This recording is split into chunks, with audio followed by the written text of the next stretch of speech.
ପଲ୍ଲବୀ ତାଙ୍କ ମୋବାଇଲରେ ଏନ୍ଜିଓ ଅଫିସକୁ ଓଢ଼ଣା ଦେଇ ଆସିଥିବା ସ୍ତ୍ରୀ ଲୋକର ସିସିଟିଭି ଫୁଟେଜକୁ ନନ୍ଦିନୀକୁ ଦେଖାଇ କହୁଛନ୍ତି, ନନ୍ଦିନୀ ତମେ ଏ ସ୍ତ୍ରୀ ଲୋକକୁ ଚିହ୍ନିଛ କି? ଆଉ ସିସିଟିଭି ଫୁଟେଜକୁ ଦେଖିବା ପରେ ନନ୍ଦିନୀ ପଲ୍ଲବୀଙ୍କୁ କହୁଛନ୍ତି, ମୁଁ ଏ ସ୍ତ୍ରୀ ଲୋକକୁ ଚିହ୍ନିନି।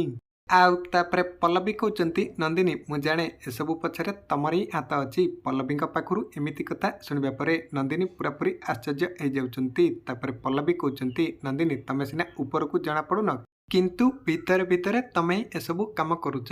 ପଲ୍ଲବୀଙ୍କ ପାଖରୁ ଏମିତି କଥା ଶୁଣିବା ପରେ ନନ୍ଦିନୀ କହୁଛନ୍ତି, ପଲ୍ଲବୀ ତମ ପାଖରେ କ'ଣ ପ୍ରମାଣ ଅଛି ଯେ ମୁଁ ଏସବୁ କାମ କରୁଛି ବୋଲି? ଆଉ ତାପରେ ପଲ୍ଲବୀ କହୁଛନ୍ତି, ନନ୍ଦିନୀ ତା ମାନେ ଆ ପଛରେ ନିଶ୍ଚୟ କିଛି ହିଡେନ୍ ପ୍ରୁଫ୍ ଅଛି।